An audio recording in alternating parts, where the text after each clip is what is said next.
All right, hey everybody, this is Heidi Becker for Public Speaking, and I'm doing my informative speech on iris folding, and here is my audience.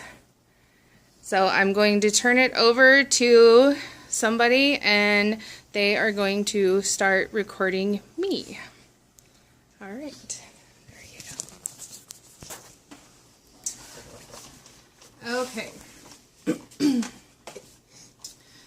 All right, excuse me. The first thing that I'm going to start off with is a quote that I found on Pinterest. The author is anonymous, and it says, quote, "I just want to make something beautiful even if nobody cares," unquote. And I chose to do my speech today on hobbies, or on a hobby, and I chose the one that I like to do, and it's called iris folding. First of all, I'm going to start off with defining hobby. What is a hobby? A hobby is an activity done regularly, on one's leisure time for pleasure or for relaxation, and not as a main occupation. There are different levels of leisure. The first one is a hobbyist, and that is someone who engages in an activity just for fun. The second one is an amateur, and they engage in an activity out of personal interest or likes. The third one is a professional, and they engage in an activity for an award. The difference between an amateur and a professional is a professional gets compensated for it, and an amateur does not. Why are hobbies important? Somebody asked me this on one of the discussions on the website, so I looked into it. And the first one, I found 8 of them on the internet. The first one is to meet new people. If you're moving to a new community or something like that, it's a good way to get out of your home and get into the community, get into maybe a community ed program, or sign yourself up for a new class to meet new people. One of my favorite things when I lived at home was to do a community ed class, and it's a great way to meet up with old friends or meet new friends. The second one is that it builds self-esteem. Taking up a new hobby or an old one is a great way to make small improvements in your life if things might not be going the way you want them to. 3, they relieve stress. Hobbies get you away from the chaos of life. 4, hobbies make you interesting. They're a great icebreaker at parties, and they make people want to get to know you and get to know more about you and your hobby and what you do. 5, they're a point of connection with other people. They can be a common ground for you and a portion of a community, and it may just be a small one, but everybody's got to start somewhere. We don't all start at the top. Number 6, they're a great way to avoid boredom and not just sit around in front of the TV all day. 7, it keeps you youthful. I learned at a conference a long time ago that your brain likes to learn new things. So it's a great way to keep your brain young and wanting to learn all the time. And number 8, hobbies are a great way to learn something new, to be challenged and see the world through someone else's eyes, to learn about a new culture, or just look at the world in a new light.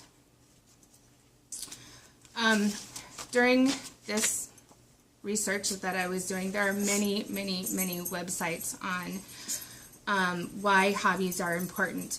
I went to Google and just typed in "why are hobbies important," and found a ton of them. A few of them that I looked at were, it was called Thrive, Psych Center, and Blogs, and the other one was called ThinkLink. Okay, now that we've defined a hobby and why they are important, I'm going to introduce you to iris folding. What is iris folding? Iris folding is a paper crafting technique of folding paper to form a design. And the center forms an iris, which is reminiscent of the iris of a camera or the iris of your eye. The history of iris folding originated in Holland. At all the websites that I looked at and the one book that I have, it doesn't say when it originated. It just says that it originated in Holland. But early crafters cut the insides of envelopes, cut the paper out of the insides of envelopes, and I'm assuming it's because they didn't have the security envelopes that we have today, so they were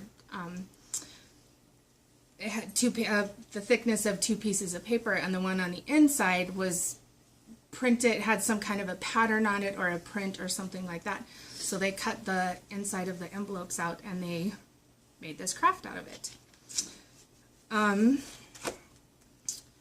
Today, you can use any kind of paper you want. You can use tissue paper, you can use wrapping paper, you can use, I use scrapbooking paper when I do it, but you can literally use any kind of paper you want, and ribbon. I have not tried it with ribbon.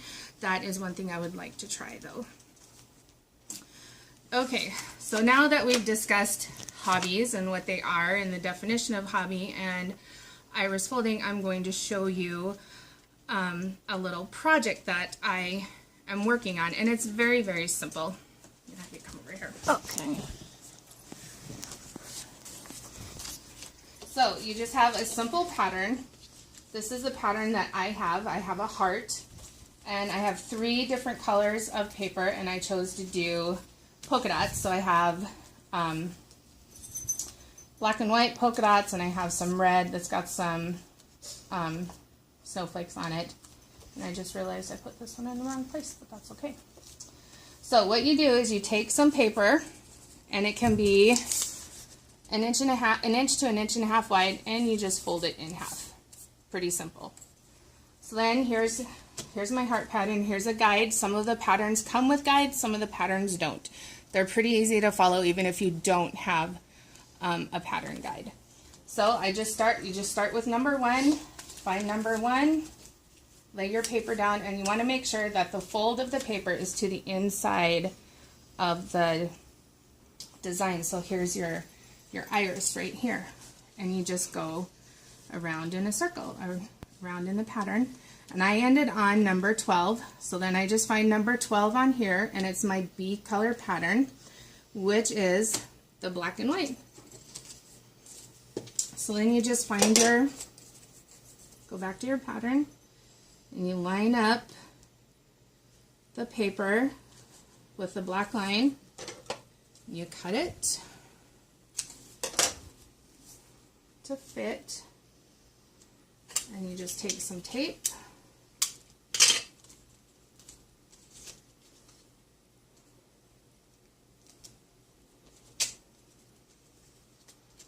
and you tape it down like that, and then you go to your next pattern. That one was 12, so then you go to 13. 13 is my C pattern, so it's again black and white, but mainly black. So then you just line up your paper again, the fold to the inside, and tape it down. Now 14 is my my A pattern, which is red and white.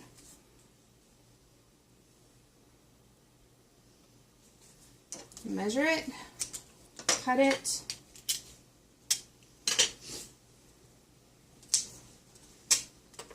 and tape it. And I'll quick do these last 3, and I'll show you the other side. The other thing I want to tell you is you have to trace your pattern out on a piece of paper, cut it out, make sure that the front of the paper is laying down on the table, and so you're working with the back of the paper. So now I'm on 15, and I go to my second pattern.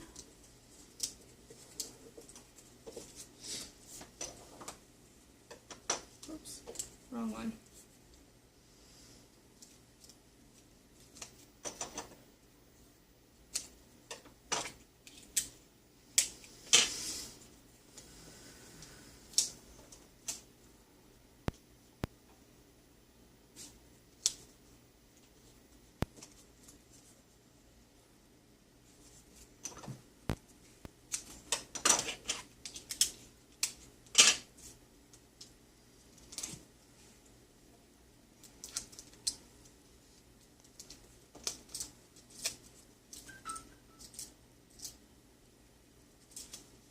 right. So I only have a couple more to do on that one, but I will show you this pattern that I did. It's a penguin that I did for my mom, and you can see the iris in the middle and just how I layered the paper around and followed the pattern. This is one of the books that I use when I do mine, and there are tons of patterns in here, and it starts out with just playing with squares, playing with triangles, playing with circles, and then it moves into some that are a little more complicated. Trees, teapots, umbrellas, fish, frogs, you name it. There are tons and tons and tons of patterns out there that you can use. Some of the other references that I used were Wikipedia, The Pretty Guinea Pig, and Dictionary.com. And I will show you the outside. There it is. And then in the middle, you can put any kind of another piece of decorative paper. You can put buttons, you can put flowers, you can put whatever you want in the middle. All right. All right, guys, thanks. Have a great weekend. And there's my audience. And then